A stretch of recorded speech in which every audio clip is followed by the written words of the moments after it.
Hello friends, welcome to our YouTube channel in the lecture series of solid state.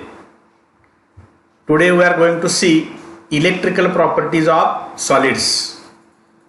In the textbook there are three definitions of conductor, insulators and semiconductors are given, and we will discuss the properties of solid electrical properties in terms of conductors, insulators and semiconductors. याच्याविषयी थोडंसं आपण अगोदर माहितीच आहे की metals are good conductors of heat and electricity, and we know why metals are good conductors of heat and electricity, and it is due to the presence of free electrons. Metals are good conductors, and also we have studied about the electrolyte solutions which conduct the electricity by movement of ions. परंतु इथे definition जी दिलेली आहे, solids having electrical conductivities in the range of 10⁴ to 10⁷ per ohm per meter are called conductors. कंडक्टरची definition असताना solids having electrical conductivities in the range of 10⁴ to 10⁷ per ohm per meter. हे त्याचं unit आहे कंडक्टिव्हिटीचं.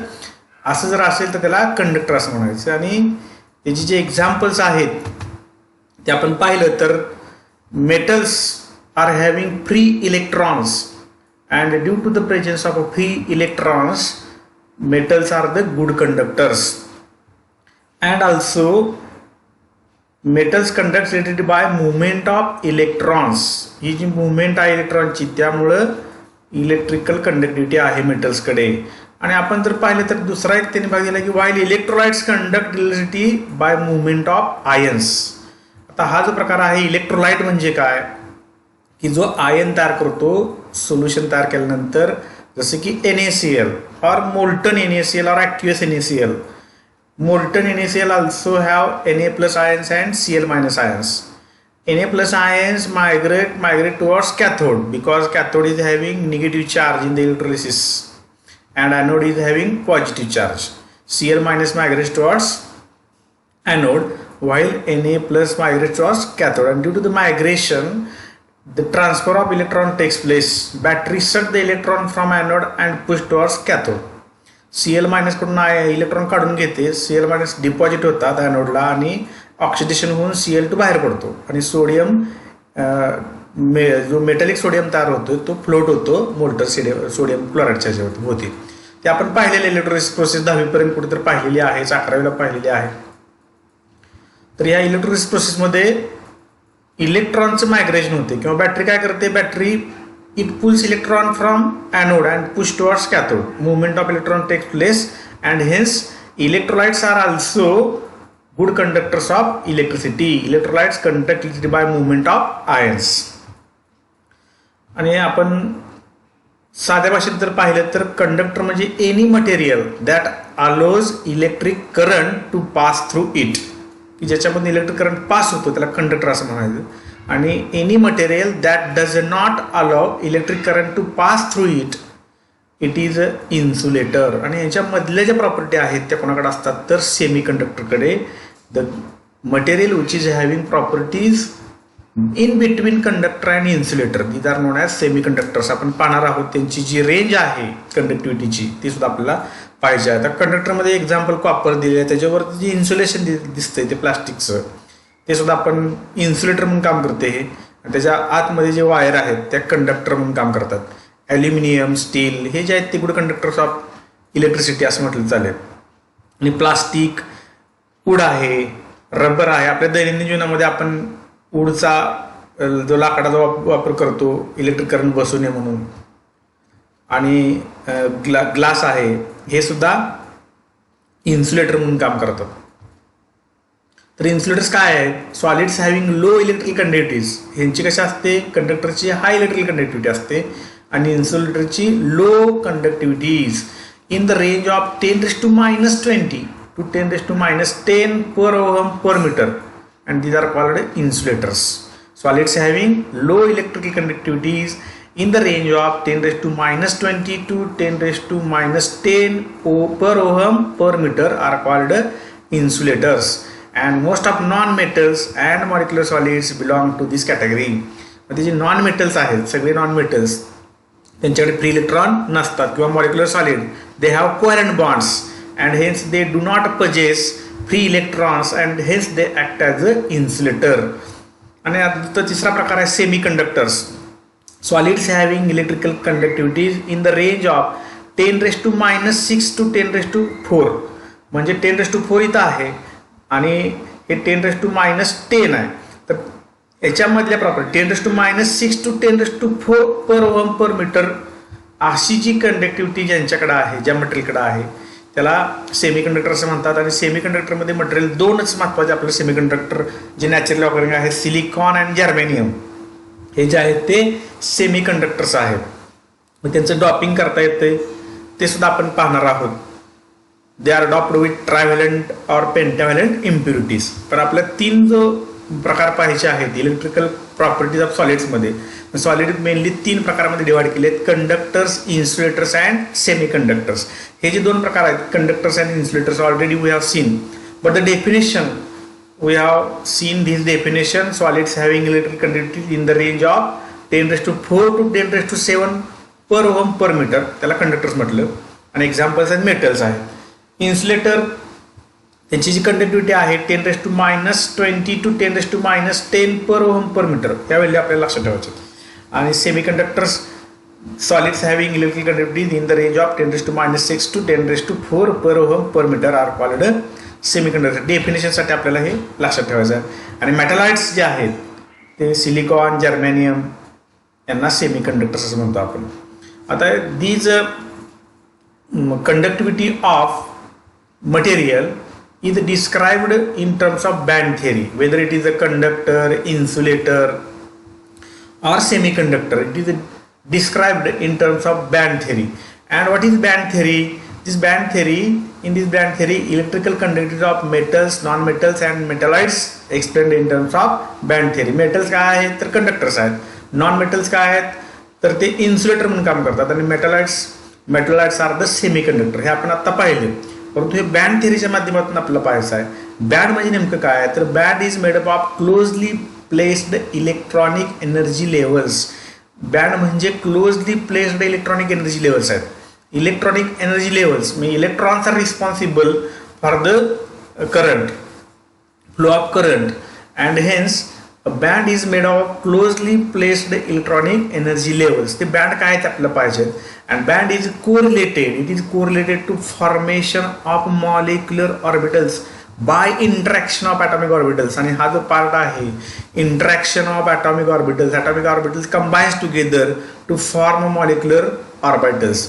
म्हणजे 1s आणि 1s एका एलिमेंटची जर 1s combine झाले तर आपण बॉन्डिंग आणि अँटी बॉन्डिंग असे 2 ऑर्बिटल्स तयार होतात. 2 ऑर्बिटल कंबाईन झाले तर 2 ऑर्बिटल तयार होतात. त्यातलं एक बॉन्डिंग असतं आणि दुसरं अँटी बॉन्डिंग. अँटी बॉन्डिंगची एनर्जी जास्त असते आणि बॉन्डिंगची एनर्जी कमी असते. असे 2 ऑर्बिटल म्हणजे जेवढे ॲटॉमिक ऑर्बिटल्स कंबाईन होतील तेवढे काय तयार होणार आहेत मॉलिक्युलर ऑर्बिटल्स. म्हणजे हा सुद्धा एक महत्त्वाचा जो भाग आहे तो नेचर ऑफ केमिकल बॉन्डिंगमध्ये आपण पाहिलेला आहे. The number of molecular orbitals formed are equal to the number of atomic orbitals combined together. And by the formation of this molecular orbitals bands are formed. हे जे बँड आहेत ते आपण बघणार आहे. त्यातला जो पहिला अगोदर आपण पाहूया conduction band. The highest energy band containing electrons is the conduction band. म्हणजे जो सर्वात वरचा आहे हा जर आपण समजला की the highest energy band containing electron याच्यामध्ये इलेक्ट्रॉन नाहीत परंतु इलेक्ट्रॉन असणारा जो बँड आहे त्याला कंडक्शन बँड असणार. त्याची एनर्जी जास्त असते. It is formed by interaction of the outermost energy levels of loosely spaced atoms in solids. आता हे नेमकं कोणाच्या बाबतीत आहेत तर कंडक्शन बँड मेटलच्या बाबतीमध्ये असतो की ज्याच्यामध्ये इलेक्ट्रॉन्स हे कंडक्शन बँडमध्ये असतात. Conduction band may be partially occupied or vacant. हा आता इथं वेकंट आहे आणि तो पार्शियली फिल्ड असू शकतो. Electrons in conduction band are mobile and delocalised over the entire solid. हे जे एंटायर सॉलिड आहे असं आपण कन्सिडर केलं तर या एंटायर सॉलिडवरती हे मोबाईल इलेक्ट्रॉन्स असतात. Electrons in the conduction band are mobile and delocalised over the entire solid. Entire सॉलिडवरती डिलोकलाइज म्हणजे फिरत असतात. असे हे इलेक्ट्रॉन्स जर कंडक्शन बँडमध्ये असतील तर त्याला कंडक्शन बँड असं म्हटलं. हे एम्प्टी असू शकतं किंवा त्याच्यामध्ये पार्शियली फिल्ड काही इलेक्ट्रॉन्स असू शकतात. दुसरं जे आहे ते व्हॅलेन्स बँड आहे. The band having lower energy than conduction band is the valence band. आपण इतर डायग्राम पाहिली तर हे व्हॅलेन्स बँड आहे आणि हे काय आहे तर हे कंडक्शन बँड आहे. आणि ह्यांच्यामध्ये जर गॅप जास्त असेल तर ते इन्सुलेटर म्हणून काम करणार आहे. जर गॅपच नसेल तर ते कंडक्टर म्हणून काम करणार आहे. आणि कमी गॅप असेल तर ते सेमी कंडक्टर म्हणून. आपल्या अगोदर कंडक्शन बँड आणि व्हॅलेन्स बँड. व्हॅलेन्स बँडमध्ये इलेक्ट्रॉन टाईटली आहेत. The electrons are not free to move.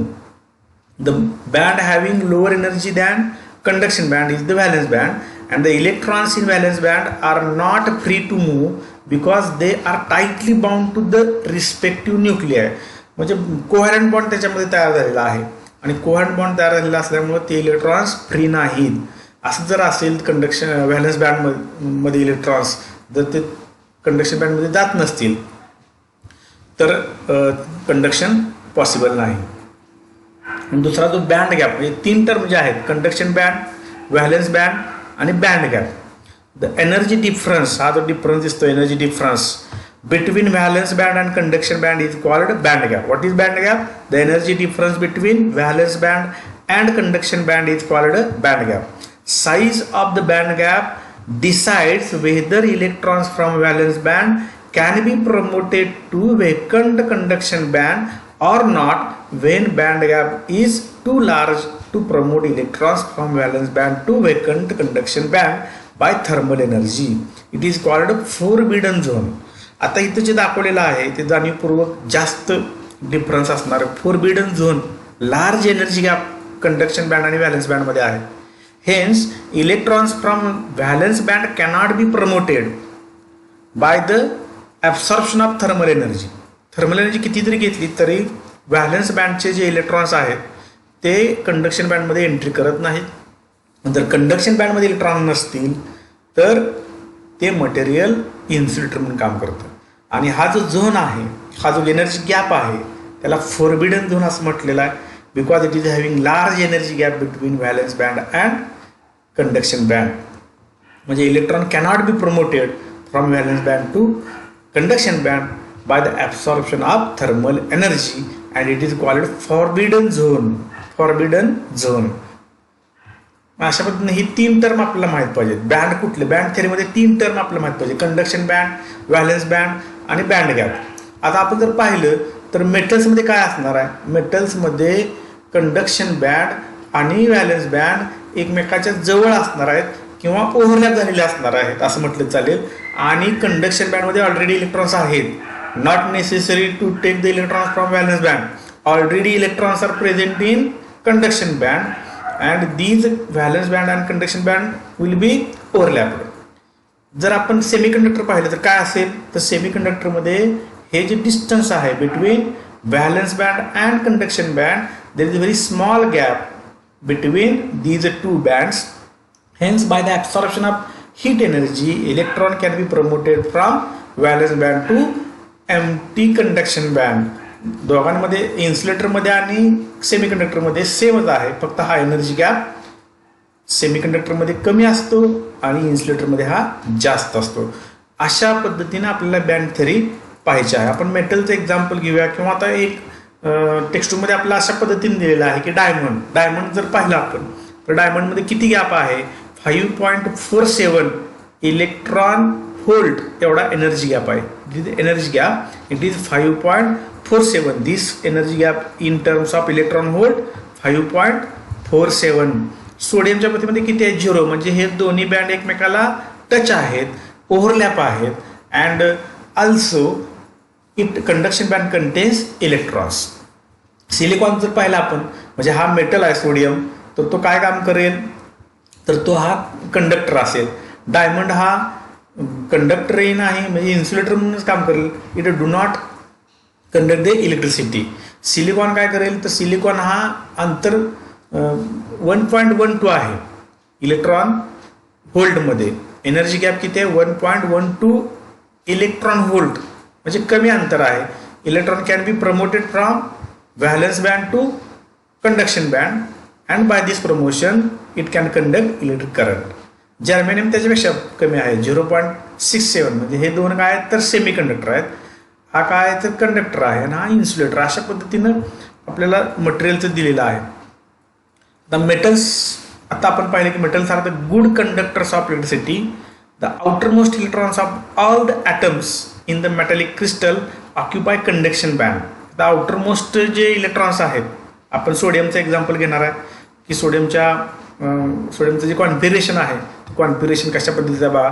Sodium, argon हा त्याचं इंटरनल आतल्या ऑर्बिटलचं कॉन्फिगरेशन आर्गॉनसारखं, म्हणजे 1s2 2s2 2p6 हे इनर ऑर्बिटल्स आहेत आणि आउटर ऑर्बिटल कुठला आहे 3s1 हे outer orbital. This is the electronic configuration of sodium. Argon का लिहिलेलं आहे तर आर्गॉनचं कॉन्फिगरेशन प्लस 3s1 असं कॉन्फिगरेशन सोडियमचं असतं आणि आर्गॉनचं कॉन्फिगरेशन काय 1s2 2s2 2p6 असे 10 इलेक्ट्रॉन आहेत आणि हा जो 11वा इलेक्ट्रॉन आहे तो 3s1 मध्ये आहे. आणि असं म्हटलेलं आहे की metallic sodium is an example of conductor where the conduction band is partially filled and there is no band gap. आता जर आपण पाहिलं तर हे जे आहे ते येस बँड असं म्हटलेलं आहे याला, आणि हे कंडक्शन बँड आहे. आणि कंडक्शन बँड आणि व्हॅलेन्स बँड यांच्यामध्ये काही अंतर नाही, नो बँड गॅप, त्याच्यामध्ये बँड गॅपच नाही. आता हे येस बँड आहे, त्यातला पहिला जो पार्ट आहे तो पार्शियली फिल्ड आहे, मधला हाफ भाग फिल्ड आहे की ज्याच्यामध्ये इलेक्ट्रॉन्स आहेत, आणि राहिलेला हाफ जो आहे तो त्याच्यामध्ये इलेक्ट्रॉन नाहीत. तर 3s ॲटॉमिक ऑर्बिटल, हे जे व्हॅलेन्स ऑर्बिटल कुठला आहे 3s atomic orbitals of all the sodium atoms gives rise to same number of molecular orbitals. म्हणजे दोन कंबाईन झाले, 3s आणि हे 3s कंबाईन झाले आणि 2 ऑर्बिटल तयार झाले. त्यातलं हे सिग्मा 3s बॉन्डिंग म्हणतो आपण त्याला, आणि सिग्मा स्टार 3s हे आपण पाहिलेलं आहे मोड एनर्जी डायग्राम ऑफ Na2. आणि त्यातल्या सिग्मा 3s मध्ये इलेक्ट्रॉन्स आहेत. असं म्हटलेलं आहे की lower half of 3s band corresponds of bonding molecular orbitals and is filled, while the upper half of 3s band, हे अप्पर हाफ आहे म्हणजे हा जो आहे तो band correspond to antibonding molecular orbitals and is empty. There is no gap between these 2 halves, म्हणजे ह्या दोघांमध्ये गॅप नाही. द 3s band in sodium is the conduction band which contains same number of electrons as the sodium atoms. म्हणजे 3s band जे आहे ते 3s band हे कंडक्शन बँड आहे. त्याच्या अगोदरचे जे आहेत 2p असेल, 2p ऑर्बिटल असेल किंवा 2s ऑर्बिटल असेल, 1s ऑर्बिटल, हे काय व्हॅलन्स बँडचे इलेक्ट्रॉन्स आहेत. आणि 3s इलेक्ट्रॉन्स काय आहेत तर ते कंडक्शन बँडचे इलेक्ट्रॉन्स आहेत. आणि कंडक्शन बँड आणि व्हॅलन्स बँड हे एकमेकाला जवळजवळ टच झालेलं आहे. आणि ऑलरेडी कंडक्शन बँडमध्ये किती इलेक्ट्रॉन्स आहेत, जेवढे सोडियम आहेत तेवढे त्यांच्याकडे इलेक्ट्रॉन आहेत. Hence metals are good conductors of electricity. म्हणजे बॉन्डिंग मॉलिक्युलर ऑर्बिटल्स आणि अँटी बॉन्डिंग मॉलिक्युलर ऑर्बिटल्स असं जरी कंडक्शन बँडमध्ये असलं तरी बॉन्डिंग मॉलिक्युलर ऑर्बिटल्समध्ये इलेक्ट्रॉन्स आहेत, आणि अँटी बॉन्डिंगमध्ये जरी नसले तरी हे कंडक्शन बँडच आहे आणि त्याच्या खाली व्हॅलन्स बँड आहे. आणि प्रमोशनची गरजच नाही इलेक्ट्रॉनच्या. Already electrons are present in the conduction band and it is labeled as S band because it is made up of S orbital. P चं असतं तर आपण त्याला P बँड म्हटलं असतं, दोघांचं मिळून असतं तर SP बँड म्हटलं असतं, किंवा D चं असतं तर D बँड. परंतु सोडियममध्ये कुठल्या प्रकारचं बँड आहे तर S बँड आहे. असं का तर metallic sodium is example of conductor where the conduction band is partially filled and there is a no band gap. आणि ते कशाचा बँड तयार झालेला आहे तर एस ऑर्बिटलचा, कारण 3s ऑर्बिटल हे त्याचं आउटर ऑर्बिटल आहे. And these outer orbitals combine together, atomic orbitals of sodium combine together to form molecular orbitals and the energy levels of these molecular orbitals is close to each other and there is a no gap between this filled and empty part, that mean bonding and antibonding. दुसरं example आपण metallic सोडियमचं घेऊया, हे sorry मॅग्नेशियमचं घेऊया. Sodium आपण पाहिलं जाता तर मॅग्नेशियममध्ये काय आहे तर 3s कम्प्लिटली फिल्ड आहे आणि त्याच्या परत नंतर 3p आहे. पण आर्गॉनचं जे कॉन्फिगरेशन दिलेलं आहे त्याच्या पुढं 3s आणि 3p असं आहे. आणि हे सुद्धा काय आहे तर याच्यामध्ये it is example of conductor with overlapping bands. दोन आपल्याला बँड ओव्हरलॅप होताना दिसतात 3s आणि 3p. आणि ही जी बँड आहे ते कंडक्शन बँड आहे. आणि आर्गॉन म्हणजे 1s2 2s2 2p6 हे व्हॅलन्स बँड हे तयार करणार आहे आणि 3s2 आणि 3p0 हे कंडक्शन बँड तयार करणार आहे. Interaction of completely filled 3s atomic orbitals of all the magnesium atoms gives rise to the same number of molecular orbitals of all of which are filled. आपण जर पाहिलं तर हे मॅग्नेशियमचं मॉलिक्युलर ऑर्बिटल आहे आणि त्याच्या खालची जे आहेत आता 3s आपण डायरेक्ट घेतले, त्याच्या अगोदर कोण आहे 1s 2s आणि 2p हे ऑर्बिटल्स आहेत, पण ती काय तर व्हॅलन्स बँड आहेत आणि हे कंडक्शन बँडचे इलेक्ट्रॉन्स आहेत. 3s मध्ये किती आहेत 2 आहेत, इथं 3s मध्ये 2 आहेत पाहिले आपण, आणि 3p एम्प्टी आहे. असे 2 मॅग्नेशियम आपण घेतले तर ह्या मॅग्नेशियमची जी मॉलिक्युलर ऑर्बिटल्स तयार होणार आहेत by the combination of atomic orbitals हे 3s कंबाईन झाले आणि सिग्मा 3s आणि सिग्मा स्टार 3s अशा ऑर्बिटल झाले आणि या दोघांमध्ये इलेक्ट्रॉन आहे, म्हणजे हे जे 3s बँड आहे ते भरलेलं आहे आणि 3p बँड आहे ते एम्प्टी आहे. म्हणजे p बँड आणि s बँड, पण हे दोन्ही एकमेकाला ओव्हरलॅप झालेले आहेत. These are overlapping bands. S band and P band are overlapped because they are close to each other and below it is the conduction band. Hence there are already electrons present in the conduction band. Hence metallic magnesium is also good conductor. तर आपण पाहिलं इथं interaction of vacant 3p atomic orbitals of all the magnesium atoms gives rise to the same number of vacant molecular orbitals together called 3p band. हे 3p band कशात झालेला आहे की ही जी orbitals आहेत 3px 3py 3pz एका मॅग्नेशियमची आणि ही दुसऱ्या मॅग्नेशियमची 3px 3py 3pz हे जे ऑर्बिटल कंबाईन होतात आणि त्याच्यामुळे हे p बँड तयार झालं. हे कसं आहे एम्प्टी आहे आणि हे भरलेलं आहे, पण त्यांच्या दोघांच्या मध्ये गॅप नसल्यामुळं एनर्जी गॅप नसल्यामुळे ते एकमेकाला ओव्हरलॅप झालेले आहेत आणि below it is the valence band. This is the vacant band and the filled 3s band and vacant 3p band overlap each other. As the result higher energy electrons move from 3s band to 3p band. 3s मधले काही electron 3p मध्ये move होतात. अशा पद्धतीनं हे जे band आहे त्याला sp बँड असं म्हटलं तरी चालतं. आता इन्सुलेटर्स काय आहेत, जे कंडक्टर्सचे आपण 2 एक्झाम्पल पाहिले, एक सोडियमचं पाहिलं metallic sodium and metallic magnesium. Why they conduct electricity due to the presence of free electrons which are already present in the conduction band and not necessary to promote the electrons from valence band to conduction band. आता insulators जर पाहिलं आपण, in insulators the valence band is completely filled with electrons and the conduction band is empty. आता आपण जर व्यवस्थित पाहूया इन्सुलेटरमध्ये नेमकं काय आहे तर फिल्ड व्हॅलन्स बँड फिल्ड आहे आणि एम्प्टी कंडक्शन बँड. मेटलमध्ये काय होतं, मेटलिक सोडियममध्ये ऑलरेडी कंडक्शन बँडमध्ये इलेक्ट्रॉन होते आणि व्हॅलन्स बँड सुद्धा भरलेलंच होतं, फिल्ड होतं, परंतु व्हॅलन्स बँडचे इलेक्ट्रॉन कंडक्शन बँडमध्ये याची गरज नाही. Already electrons were present in case of metals, but in case of insulators valence band is completely filled with electrons and the conduction band is empty.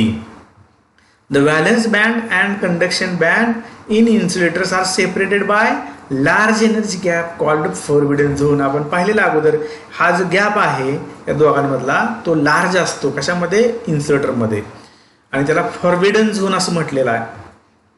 आणि here the thermal energy is insufficient to promote electrons from valence band to conduction band. या valence बँडकडून electrons conduction बँडमध्ये promote करणं शक्य नाही. असं असल्यामुळे कारण काय तर थर्मल एनर्जी इज इनसफिशियंट, जेवढी पाहिजे तेवढी थर्मल एनर्जी मिळू शकत नाही कारण गॅप जास्त आहे.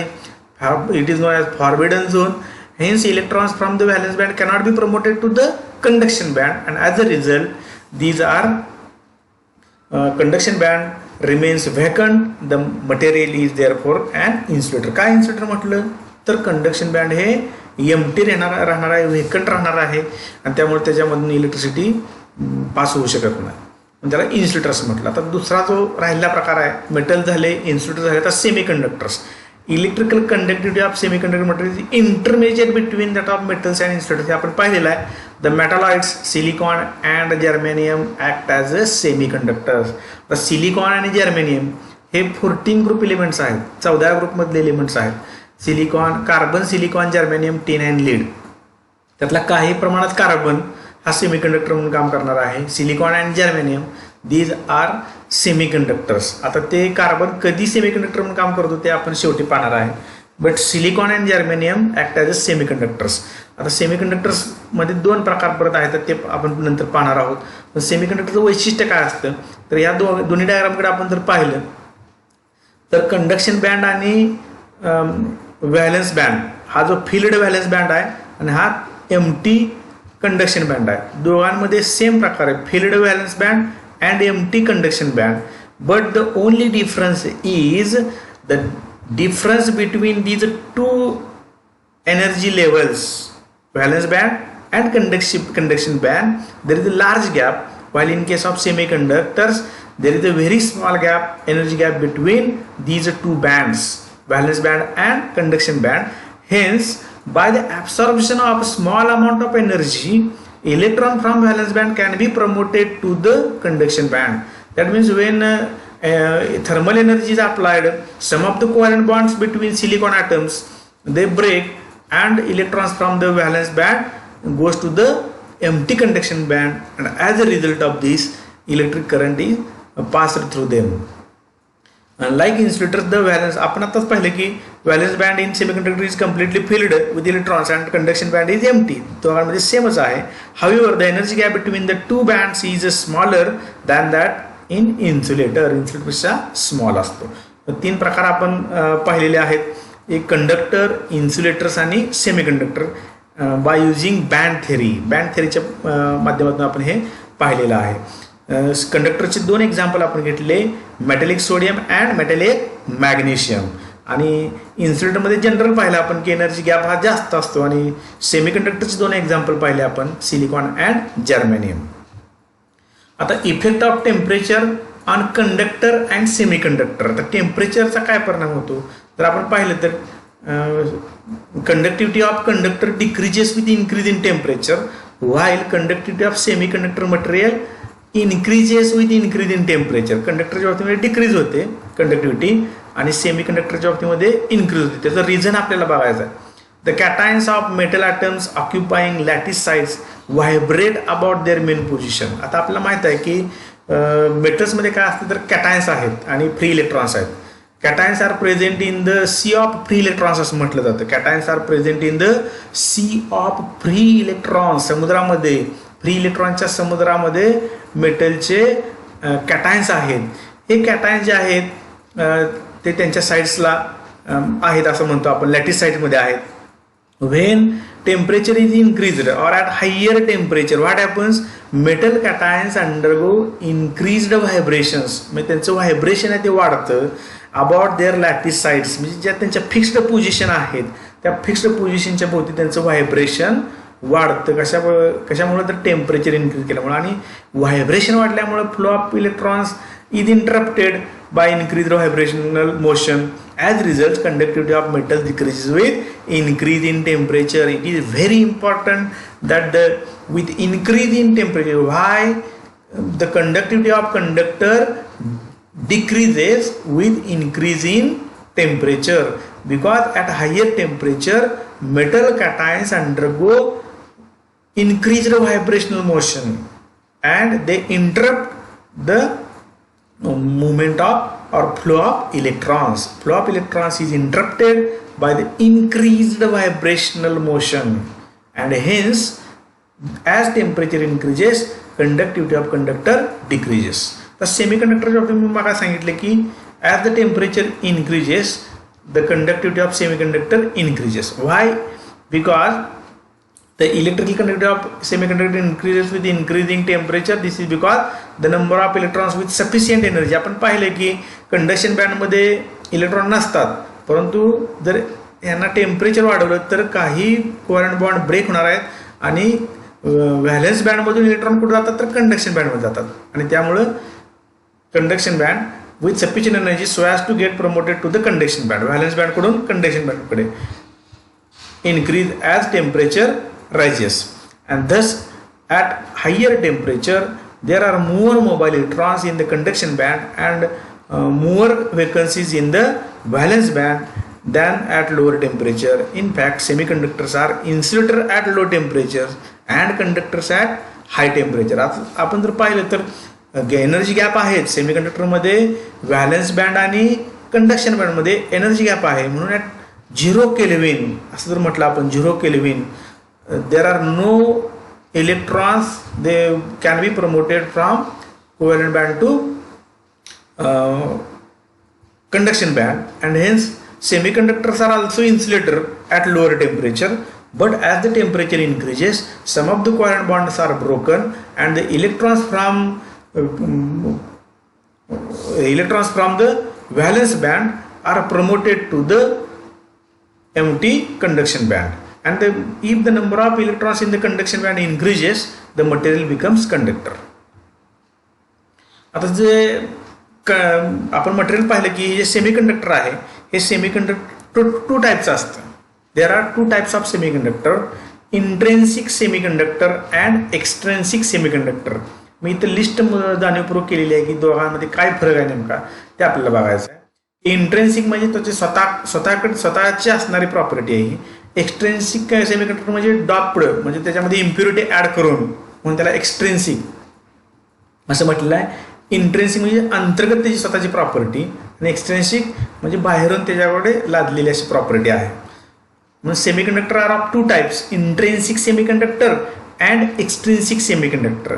Intrinsic semiconductor it is an extremely pure form of silicon or germanium. आता हे कशामुळे आहे?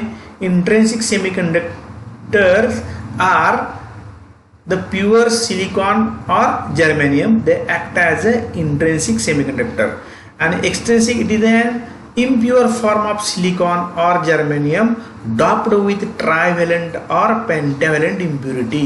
म्हणजे याच्यामध्ये काय इम्प्युरिटी प्रेझेंट आहे आणि सिलिकॉन आणि जर्मेनियमच्या क्रिस्टलमध्ये ही जर इम्प्युरिटी ट्रायव्हॅलंट किंवा पेंटाव्हॅलंट डॉप केली तर त्यामुळे जी कंडक्टिव्हिटी येणार आहे तिला एक्सट्रेन्सिक सेमीकंडक्टर म्हणजे प्युअर फॉर्ममध्ये असणारे सिलिकॉन जर्मेनियम आणि doped with trivalent or pentavalent impurity असं जर असेल तर त्याला एक्सट्रेन्सिक, आणि जर प्युअर फॉर्ममध्ये असेल तर intrinsic.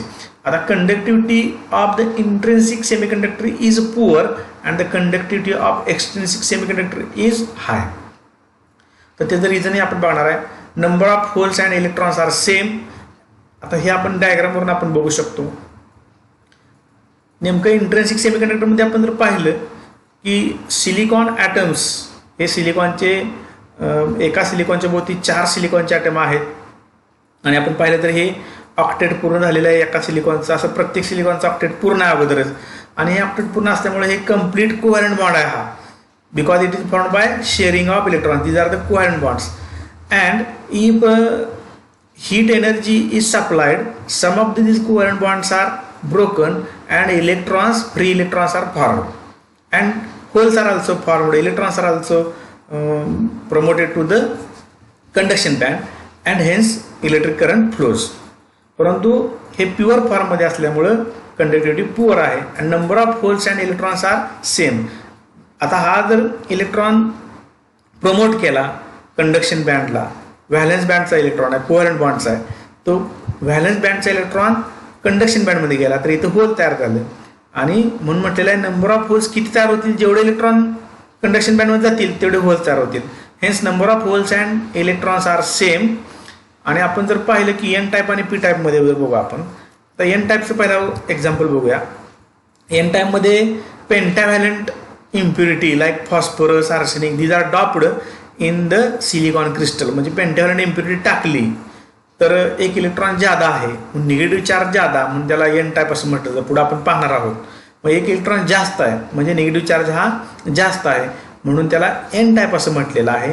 And electric current flows due to the presence of this electron which is extra electron than the required for the conduction band. म्हणजे कंडक्शन बँडमध्ये एक एक्स्ट्रा इलेक्ट्रॉन त्याच्यामध्ये येतो एन टाईपमध्ये. आणि पी टाईपमध्ये काय होतं तर ट्रायव्हॅलंट इम्प्युरिटी डॉप केली जाते पी टाईपमध्ये आणि होल तयार होते. कारण बोरॉन आपल्यामध्ये बोरॉनकडे 3 व्हॅलन्स इलेक्ट्रॉन्स असतात. म्हणजे या सिलिकॉन बरोबर 3 सिलिकॉन बरोबर हा कोव्हॅलंट बॉन्ड तयार करते, या सिलिकॉन बरोबर, या सिलिकॉन बरोबर आणि या सिलिकॉन बरोबर. परंतु या सिलिकॉन बरोबर बॉन्ड तयार करत असताना त्याला एक इलेक्ट्रॉन कमी पडणार आहे कारण त्याच्या व्हॅलन्स शेलमध्ये 3 इलेक्ट्रॉन असतात म्हणून हे होल तयार होईल. आणि म्हणून म्हटलेलं आहे in an type electrons R in majority, electron जास्त असतात. And in P type holes are in majority, तर होल्स जास्त असणार आहेत. जेवढे बोरॉन आहेत तेवढे होल तयार होणार आहेत आणि ते जेवढे फॉस्फरस आहेत तेवढे जास्त इलेक्ट्रॉन असणार आहेत. आता जर आपण कंडक्टिव्हिटी बघितली, conductivity depends on temperature only. ह्यांची जी कंडक्टिव्हिटी आहे इंट्रेन्सिक कंडक्टिव्हिटी ती टेम्परेचरवर अवलंबून असते. आणि एक्सट्रेन्सिक सेमीकंडक्टरमध्ये conductivity depends both on temperature as well as amount of impurity. किती फॉस्फरस आहे त्याच्यामध्ये, क्रिस्टलमध्ये किती डॉप केलेले आहेत त्याच्यावरती अवलंबून आहे. That means number of phosphorus atoms increases, the conductivity also increases. Doping impurity किती प्रमाणात आहे आपण इम्प्युरिटीज म्हणू शकतो याला, कारण हे कोणाची साईट आहे तर सिलिकॉनची. सिलिकॉनच्या साईटला फॉस्फरस इन बसला आहे एक इलेक्ट्रॉन घेऊन, इंटरस्टिशियल साईटला एक इलेक्ट्रॉन जास्त आहे याच्या. आणि याच्यामध्ये मात्र एक होल तयार झालेला आहे. का होल तयार झालं तर बोरॉनकडे 3 इलेक्ट्रॉन असतात आणि सिलिकॉनकडे 4 आहेत आणि बोरॉन 1 इलेक्ट्रॉन कमी असल्यामुळे इथं होल तयार झालेला आहे. म्हणजे होल तयार होऊ शकतात आणि इलेक्ट्रॉन एक्स्ट्रा असू शकतात. असे 2 प्रकार आहेत. एक इलेक्ट्रॉन जर एक्स्ट्रा असेल तर आपण त्याला काय म्हणतो तर एन टाईप, आणि जर होल जर तयार झालेला असेल तर त्याला पी म्हणणार आहे. तर पी काय म्हणायचं तर पॉझिटिव्ह चार्ज आणि एन काय म्हणायचं तर निगेटिव्ह चार्ज, असं आपण लक्षात ठेवायचं आहे. तर आपण पुढे बघणारच आहे त्यांचे 2 प्रकार आहेत एक्सट्रेन्सिक सेमीकंडक्टरचे, परंतु जाणीवपूर्वक आपण इथं 2 टाकलेले आहेत कारण हे आपल्याला समजावं की एन टाईपमध्ये इलेक्ट्रॉन्स जास्त असतात majority, while P type holes are in majority, हे समजण्यासाठी आपण पाहिलेलं आहे. आता types of extrinsic semiconductor. Extrinsic semiconductor काय आहेत, 2 प्रकारचे आहेत. आता आपण पाहिले एन टाईप सेमीकंडक्टर आणि पी टाईप, तो आता मी झाकून ठेवलेला आहे. एन टाईपमध्ये काय, it is an extrinsic semiconductor. हे एक्सट्रेन्सिकचा प्रकार आहे एन आणि P, which is doped by the pentavalent impurity. Pentavalent impurity atoms such as antimony, phosphorus, arsenic. म्हणजे silicon is doped with pentavalent impurity, then n-type semiconductor is formed, and pure germanium and or silicon semiconductor जे आहेत त्यांच्यामध्ये काय डॉप केले तर antimony, phosphorus, arsenic हे एक pentavalent 15 group element मधले हे इलिमेंट आहेत. Phosphorus, antimony, arsenic, nitrogen, phosphorus, antimony, arsenic हे जे आहेत ते ग्रुप 15 इलिमेंट आहेत. आणि ग्रुप 15 इलिमेंटकडे किती व्हॅलन्स इलेक्ट्रॉन असतात तर 5 असतात. आणि सिलिकॉन हा 14 ग्रुपचा एलिमेंट आहे आणि फॉस्फरस जो आहे तो ग्रुप 15चा आहे. त्याच्यामध्ये सिलिकॉनकडे 4 इलेक्ट्रॉन असतात व्हॅलन्स इलेक्ट्रॉन्स, फॉस्फरसकडे 5 इलेक्ट्रॉन्स असतात. आणि हा जो 5वा इलेक्ट्रॉन आहे ते 4ला 4 बरोबर बॉन्ड तयार करतात आणि 5वा इलेक्ट्रॉन शिल्लक राहिला. जर असा जर इलेक्ट्रॉन शिल्लक राहत असेल तर त्याला आपण पी टाईप सेमीकंडक्टर असं म्हणणार आहे. Because the pure silicon or germanium crystal is doped with pentavalent impurity like antimony, phosphorus and arsenic, then the conductor semiconductor formed, it is known as n-type semiconductor. तर p type मध्ये काय असेल, it is an extrinsic semiconductor in which or it is obtained by doping trivalent impurity atoms such as boron, aluminium, gallium, indium. हे जे आहे ते 13 ग्रुपचे element जर टाकले आपण प्युअर सिलिकॉन आणि जर्मेनियमच्या क्रिस्टलमध्ये, trivalent impurity if added, trivalent impurity if added, atoms of the trivalent impurity if added, what happens we have already seen. Boron has 3 valence electrons, hence it can form 3 covalent bond with the adjacent silicon atoms, and it cannot form bond with the 4th silicon atom due to absence of electron, and it creates hole. अशा पद्धतीने एकामध्ये hole असतात आणि एकामध्ये electrons आपण पाहिलं. आता आपण दुसरा जो पॉईंट याच्यामधला आहे, the impurity atoms added provide extra electrons. हा जो आहे तो एक्स्ट्रा इलेक्ट्रॉन प्रोव्हाइड करतात in the structure and are called donor atoms. म्हणून याला आपण डोनर ॲटम्स म्हटले. फॉस्फरसला काय donor atom. The electrons are majority charge carriers and holes are minority charge carriers. तुम्ही म्हणाल की होल इथं नाहीच, परंतु होल तयार होणार आहे. हा जो इलेक्ट्रॉन काय करतोय तो एखादा बॉन्ड ब्रेक करणार आहे आणि बॉन्ड ब्रेक करून तिथे जाणार आहे, तो तिथला इलेक्ट्रॉन दुसरीकडे जाणार आहे. म्हणजे प्रत्येक वेळेस एक होल तयार होणार आहे आणि मायग्रेशन ऑफ इलेक्ट्रॉन्स होणार आहे. परंतु जो चार्ज कॅरियर केलेला आहे तो कशाच्या सहाय्याने केलेला आहे तर इलेक्ट्रॉनच्या सहाय्याने. मेजॉरिटी इलेक्ट्रॉन्स आणि मायनॉरिटी कोण आहेत तर होल्स आहेत. याच्यामध्ये उलटा असणार आहे. याच्यामध्ये पाहिलं आपण तर impurity items added create vacancies of electrons that is holes in the structure and are called acceptor atoms. As the boron is acceptor atom, and the holes are majority charge carriers and electrons are minority carriers. हा N type आणि P type मधला difference आहे. Diagram अतिशय व्यवस्थित बघा. सिलिकॉनचा crystal आहे आणि सिलिकॉनच्या भोवती किती इलेक्ट्रॉन्स असायला पाहिजेत? 8. जर आपण पाहिलं याच्यामध्ये सिलिकॉनच्या भोवती 8 इलेक्ट्रॉन्स असणार आहेत प्रत्येक सिलिकॉनच्या भोवती. हा सिलिकॉन पाहूया आपण. हा दुसऱ्या सिलिकॉन बरोबर बॉन्ड झाला, इथे 1 इलेक्ट्रॉन आहे. 2, 4, 6 आणि 8. परंतु जर फॉस्फरस ड्रॉप केला तर फॉस्फरस ड्रॉप केल्यामुळे 1 इलेक्ट्रॉन जास्त असतो म्हणून एन टाईप म्हणायचं, कारण निगेटिव्ह चार्ज आहे म्हणून एन फॉर निगेटिव्ह. आणि इथं पॉझिटिव्ह चार्ज जास्त आहे. होल म्हणजेच काय तर पॉझिटिव्ह चार्ज म्हणून पी टाईप सेमीकंडक्टर असं तयार झालेले आहे. आता आपण सर्वात महत्त्वाचं पाहूया की हे जी फॅमिली आहे 13 group element, 14 group element, 15 group element, हे एक्स्ट्रामध्ये जाणीवपूर्वक इथं टाकलेलं आहे, आपल्या टेक्स्टमध्ये नाही हे. तर 13 ग्रुप इलेमेंटमध्ये boron, aluminium, gallium, indium and thallium असे इलिमेंट आहेत. कार्बन फॅमिलीमध्ये कार्बन, सिलिकॉन, जर्मेनियम हे एलिमेंट आहेत. आणि 15व्या ग्रुपमध्ये नायट्रोजन, फॉस्फरस, आर्सेनिक आणि antimony. Nitrogen, phosphorus, arsenic, antimony यांचं इलेक्ट्रॉन कॉन्फिगरेशन वगैरे दिलेलं आहे. परंतु हे जे इलिमेंट आहेत कार्बन, सिलिकॉन आणि जर्मेनियम ते सेमी कंडक्टर म्हणून काम करणार आहेत. पण कार्बन कधी सेमी कंडक्टर म्हणून काम करू शकतो? इलिमेंटल सेमी कंडक्टर्स. कार्बन हा डायमंडच्या फॉर्ममध्ये आणि सिलिकॉन, जर्मेनियम हे नेहमी प्युअर फॉर्ममध्ये आहेत. आता P type dopant of carbon म्हणजे बोरॉन जो आहे, बोरॉन जर डॉप केला कार्बनमध्ये तर पी टाईप सेमीकंडक्टर तयार होणार आहे. Boron, aluminium, gallium, indium they are doped in the silicon. सिलिकॉनमध्ये ह्या सिलिकॉन आहे, त्यात बोरॉन, ॲल्युमिनियम, गॅलियम, इंडियम यापैकी कोणी टाकला सिलिकॉनमध्ये तरी तो पी टाईप देणार आहे. Aluminium, gallium and indium in germanium. जर्मेनियममध्ये कोण टाका लागतंय तर ॲल्युमिनियम, गॅलियम आणि इंडियम हे जर टाकले तर आपल्याला पी टाईपच सेमीकंडक्टर मिळणार आहे. म्हणजे ह्या जर इम्प्युरिटी ॲड केल्या यांच्यामध्ये सिलिकॉन, जर्मेनियममध्ये तर पी टाईप तयार होणार आहे. कारण त्यांच्याकडे एक इलेक्ट्रॉन कमी आहे म्हणजे पॉझिटिव्ह चार्ज, थोडक्यात होल तयार होते म्हणजे पॉझिटिव्ह चार्ज. आणि नायट्रोजन, फॉस्फरस, आर्सेनिक आणि अँटीमनी हे जर डॉप केले यांच्यामध्ये तर एक इलेक्ट्रॉन जास्त असतो. मग कोण कुठे डॉप केले ते दाखवलेलं आहे. Nitrogen, phosphorus N type dopant for carbon. कार्बनमध्ये सुद्धा टाकू शकतो आपण नायट्रोजन, फॉस्फरस, तर एन टाईप तयार होणार आहे. किंवा फॉस्फरस, आर्सेनिक आणि अँटीमनी. फॉस्फरस, आर्सेनिक, अँटीमनी कशात टाकायचे तर सिलिकॉन आणि जर्मेनियम हे दोघांमध्ये टाकले तर एन टाईप सेमीकंडक्टर तयार होतं. डोपंट कशा म्हणून ॲड करतो त्याला डोपंट असं म्हटलं जातं. अशा पद्धतीने आपण ज्या प्रॉपर्टीज आहेत ह्याला आपण इलेक्ट्रिकल प्रॉपर्टी असं म्हटलं. Conductor, insulator and semiconductor. Semiconductors are also of 2 types. These are intrinsic and extrinsic. And extrinsic semiconductors are also of 2 types, N-type and P-type. It is very necessary to know the N-type and P-type semiconductors. हा जो मी difference दिलेला आहे तो व्यवस्थित पहा आणि write note on N-type semiconductor, write note on P-type semiconductor हे बऱ्याच वेळा आलेलं आहे. What is intrinsic semiconductor, what is extrinsic semiconductor असे क्वेश्चन आलेले आहेत.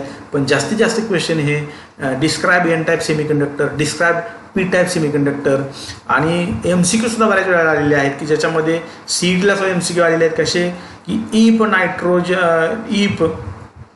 Nitrogen family element is doped in the silicon or germanium crystal which type of semiconductor is formed. तर N type तयार होणार आहे. किंवा which of the following element when doped in the silicon crystal gives N type. मग element हा कुठला पाहिजे N type देण्यासाठी तर नायट्रोजन फॅमिलीमधला एलिमेंट पाहिजे. आणि पी टाईपसाठी कुठला पाहिजे तर बोरॉन फॅमिलीमधला 13 ग्रुपमधला. ह्याच्यामध्ये 15 ग्रुपमधला एलिमेंट जर असेल तर पी टाईप तयार होणार आहे 13 साठी. आणि एन टाईप कधी होणार 15 ग्रुपमधला. कारण जे मटेरियल जर्मेनियम, सिलिकॉन आणि जर्मेनियम हे जे एलिमेंट आहेत ते 14व्यातले आहेत आणि त्यांच्याभोवती 4 इलेक्ट्रॉन असतात. 3 इलेक्ट्रॉनचा जर आला तर होल तयार होईल आणि 5 इलेक्ट्रॉनचा आला तर एक्स्ट्रा इलेक्ट्रॉन असेल. एवढाच भाग आपल्याला लक्षात ठेवायचा आहे. आणि एन टाईप म्हणजे काय आणि पी टाईप म्हणजे काय हे आपण पाहिलं. त्यानंतर मॅग्नेटिक प्रॉपर्टीज ऑफ सॉलिड्स. अतिशय सोप्या पद्धतीने मी एक चार्ट तयार केलेला आहे. तो चार्ट जर तुम्ही लक्षात ठेवला आणि मी एक हिंट देणार आहे की कोण पॅरामॅग्नेटिक असतं आणि कोण डायमॅग्नेटिक असतं आणि कोण फेरोमॅग्नेटिक असतं. तर आपण जो डिफरन्स टाईप हा पॉईंट तयार केलेला आहे की हा शेवटचा पार्ट आहे या चॅप्टरमधला. Diamagnetic solids, paramagnetic solid and ferromagnetic solids. The substances with all electrons paired are weakly repelled by magnetic field. आता जो इलेक्ट्रॉन आहे तो इलेक्ट्रॉन काय करतो तो माहीत आहे, तर तो आपल्या स्वतःच्या ॲक्सिसभोवती फिरत असतो. त्यामुळे इलेक्ट्रॉन ॲक्ट ॲज अ बार मॅग्नेट. इलेक्ट्रॉन हा बार मॅग्नेट काम करणार because it rotates about its own axis. But if it is paired, these cancels each other. यांचे जे मॅग्नेटिक कॅरेक्टर आहे ते कॅन्सल करतील. म्हणून त्याला the substances with all electrons paired are weakly repelled by magnetic field. असे जे substances आहेत की यांच्यामध्ये सगळे इलेक्ट्रॉन पेअर्ड आहेत, असे जर आपण मॅग्नेटिक फील्डमध्ये ठेवले तर ते वीकली रिपेल होतात. म्हणून त्यांना म्हटलेलं आहे डायमॅग्नेटिक सबस्टन्सेस. हा असा क्वेश्चन बऱ्याच वेळा आला. Define diamagnetic substances. The substances with all electrons paired and are weakly repelled by magnetic field are known as diamagnetic substances. Repel केले जातात मॅग्नेटिक फील्डमध्ये, त्यांना डायमॅग्नेटिक सबस्टन्सेस. का रिपेल केले जातात? Because all electrons are paired and these are known as diamagnetic substances. Paramagnetic the substances with unpaired electrons. त्यांच्यामध्ये काही unpaired electrons असतात and they are weakly attracted by magnetic field. When they are placed in the magnetic field, they are weakly attracted by the magnetic field.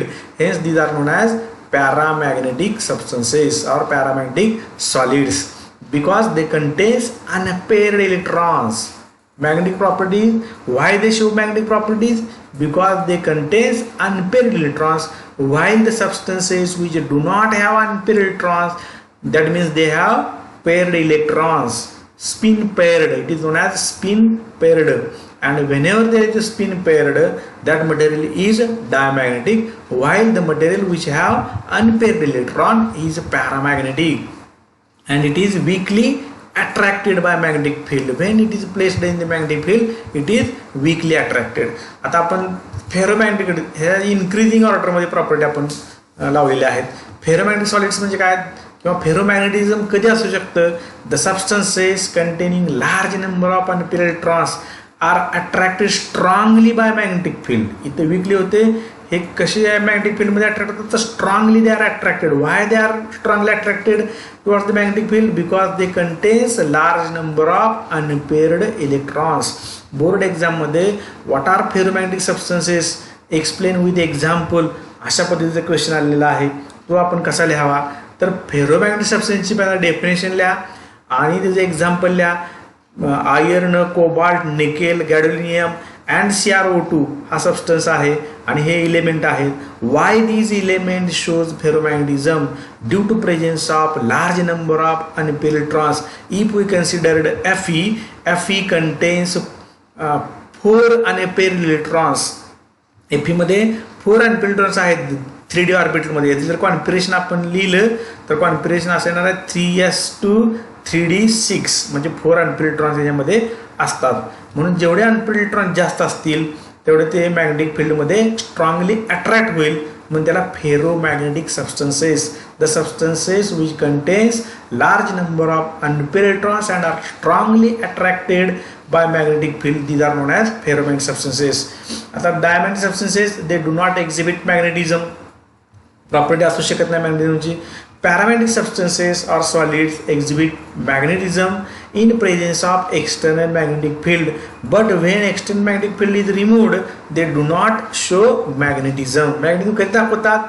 in the presence of external magnetic field only, and if magnetic field is removed they do not show magnetism. ही एक महत्त्वाची property आपल्याला माहीत पाहिजे. हे कधी दाखवू शकत नाहीत. हे फक्त एक्सटर्नल मॅग्नेटिक फील्ड जर अप्लाय केलं तर मॅग्नेटिक प्रॉपर्टी दाखवू शकतात. मॅग्नेटिझम त्यांच्यामध्ये येऊ शकतं. कॅन बी परमनंटली मॅग्नेटाइज म्हणजे हे फेरोमॅग्नेटिक सबस्टन्सेस लाईक फेकोनी म्हणजेच आयर्न, कोबाल्ट आणि निकेल. आपण असं लक्षात ठेवायचं फेकोनी आणि गॅडोलिनियम आणि CrO2. These are the ferromagnetic substances because they contains large number of unpaired electrons and they are permanently magnetised. आयर्नला परमनंट मॅग्नेटमध्ये कन्वर्ट करता येतं. And retain magnetism even after removal of magnetic field. Magnetic field काढून जरी टाकले तरी ते magnetic character दाखवतं, मॅग्नेट म्हणून काम करतं. परमनंट मॅग्नेट तयार करण्यासाठी हे मटेरियल यूज केलं जातं. आता diamagnetic substances, paramagnetic substances, ferromagnetic substance कसे ओळखायचे आणि एक्झाम्पल कशी लिहायची. जर आता डायमॅग्नेटिक सबस्टन्स बघितलं आपण N2, F2, NaCl, H2O, benzene, हे जे मॉलिक्युल आहेत त्यांच्यामध्ये even number of electrons, even number. Nitrogen किती इलेक्ट्रॉन असतात? 14. फ्लोरीन F2 मध्ये 9 आणि 9 18. अशा पद्धतीने ज्यांच्यामध्ये H2O बघा तुम्ही, NaCl बघा, बेन्झिन बघा, ज्यांच्यामध्ये इव्हन नंबर ऑफ इलेक्ट्रॉन्स आहेत, अशा ज्या स्पीसीज आहेत, असे जे सबस्टन्स आहेत ते सगळे डायमॅग्नेटिक. हिंट दिली तुम्हाला. त्यानंतर paramagnetic substances, which of the following substance is diamagnetic, which of the following substance is paramagnetic. तर पॅरामॅग्नेटिक असण्यासाठी काय असावं लागतं? Unpaired electrons. आता तुम्ही म्हणाला ऑक्सिजन, ऑक्सिजन O2 असतो, O2 मध्ये 16 इलेक्ट्रॉन्स असतात. ही एक एक्सेप्शनल केस आहे. जरी इव्हन नंबर ऑफ इलेक्ट्रॉन्स असले तरी हा पॅरामॅग्नेटिक आहे. 10 आणि 16 असे जे इलेक्ट्रॉन असणारे सबस्टन्सेस आहेत. म्हणजे कोण आहे? 10 आणि 16चा, 10चा B2 बोरॉनचा आणि ह्याचा ऑक्सिजन म्हणजे 16. B2 म्हणजे 10 इलेक्ट्रॉन्स आहेत, ऑक्सिजन 16. 10 आणि 16 हे इव्हन नंबर ऑफ इलेक्ट्रॉन्स असले तरी ते पॅरामॅग्नेटिक. आणि ज्यांच्यामध्ये अनपेअर्ड इलेक्ट्रॉन्स आहेत ते सगळे पॅरामॅग्नेटिक सबस्टन्सेस असतात. म्हणजे Cu2+, याच्यामध्ये अनपेअर्ड इलेक्ट्रॉन्स आहेत. Fe3+ अनपेअर्ड इलेक्ट्रॉन्स आहेत. 5 अनपेअर्ड इलेक्ट्रॉन्स Fe3+ मध्ये आहेत. Cr3+, जर आपण इलेक्ट्रॉन कॉन्फिगरेशन लिहिलं की त्याच्यामध्ये ऑड नंबर ऑफ इलेक्ट्रॉन्स सापडणार आहेत, म्हणून पॅरामॅग्नेटिक. ज्यांच्यामध्ये ऑड नंबर ऑफ इलेक्ट्रॉन्स आहेत ते सबस्टन्स सगळे पॅरामॅग्नेटिक. आणि फेरोमॅग्नेटिक, जर जास्त इलेक्ट्रॉन त्यांच्यामध्ये असतील अनपेअर्ड इलेक्ट्रॉन्स तर त्याला फेरोमॅग्नेटिक सॉलिड्स असं म्हटलं जातं. अशा पद्धतीने हा आपला सॉलिड स्टेट चॅप्टर संपलेला आहे. याचे भरपूर हा थेरॉटिकल चॅप्टर आहे. याच्यावरचे इम्पॉर्टंट क्वेश्चन आपण पाठीमागे एकदा पाहिलेले आहेत. काही आणखी क्वेश्चन आपण एका सेशनमध्ये पाहणार आहोत. परंतु हा चॅप्टर इथे संपलेला आहे. 6 मार्क्ससाठी हा चॅप्टर आहे. तर या चॅप्टरवरती नेहमी काय आलेलं आहे तर काही डेफिनेशन विचारले गेलेले आहेत. मागच्या वर्षी जर आपण पाहिलं तर मागच्या वर्षीसुद्धा एक प्रॉब्लेम विचारलेला आहे आणि एक डेफिनेशनसुद्धा याच्यावरती विचारलेली आहे की जे आपण अगोदर पाहिलेली आहे की difference between crystalline substances and amorphous substances. हा जो क्वेश्चन बऱ्याच वेळा विचारला आहे. मागच्या वर्षीसुद्धा हा क्वेश्चन विचारलेला आहे की what is the difference between crystalline substances and amorphous substances. आणखी याच्यामध्ये प्रॉब्लेम्स जे न्यूमरिकल्स आहेत डेन्सिटीवर आधारित ते आलेले आहेत. त्यानंतर number of atoms per unit cell for BCC, FCC, simple cubic, त्याच्यावरती सुद्धा प्रॉब्लेम आपल्याला आलेले आहेत. अशा पद्धतीने काही न्यूमरिकल प्रॉब्लेम्स सुद्धा विचारलेले आहेत आणि काही थेरॉटिकल क्वेश्चन्स सुद्धा विचारले. आता मी सांगितले की what are ferromagnetic substances, describe N type conductor, semiconductors, P type semiconductors. अशा पद्धतीचं क्वेश्चन आपण कसे लिहायचे ते सुद्धा पाहणार आहोत. व्हॉट आर फेरोमॅग्नेटिक सबस्टन्सेस किंवा एक्सप्लेन फेरोमॅग्नेटिक सबस्टन्सेस 2 मार्क्ससाठी जर विचारला तर 1 मार्क्ससाठी डेफिनेशनला, 1 मार्क्सचे एक्झाम्पल लिहा आणि why that example is of a ferromagnetic substance because it contains large number of unpaired electrons. आणि किती आहेत, समजा आयर्न आहे त्याचं कॉन्फिगरेशन लिहा आणि कॉन्फिगरेशन नंतर त्याच्यामध्ये किती अनपेअर्ड इलेक्ट्रॉन्स आहेत ते मेन्शन करा. तुमचे 2 मार्कपैकी 2 मार्क पडतील. अशा पद्धतीने आपल्यात काही थेअरीचे क्वेश्चन आहेत आणि मात्र या चॅप्टरवरती न्यूमरिकल प्रॉब्लेम्स, सगळे न्यूमरिकल प्रॉब्लेम्स आपल्याला सोडवायचे आहेत एक्झरसाइजमधले. जे जर तुम्ही ते एक्झरसाइजमध्ये सोडवले तर तुम्हाला MCQ सोडणार आहेत आणि तुमचा बोर्ड क्वेश्चन पेपरमधला एकही मार्क जाणार नाही. 6 पैकी 6 मार्क आपल्याला मिळू शकतात जर आपण प्रॉब्लेम सोडवून दिलेले प्लस जे एक्झरसाइजमध्ये आहेत तेवढेच आपण सोडवायचे आहेत. Related to density, molar mass, number of atoms and Avogadro number. आपण जो फॉर्म्युला पाहिला होता त्या फॉर्म्युल्यावर आधारित क्वेश्चन्स आपल्याला पाहायचे आहेत. थँक्यू.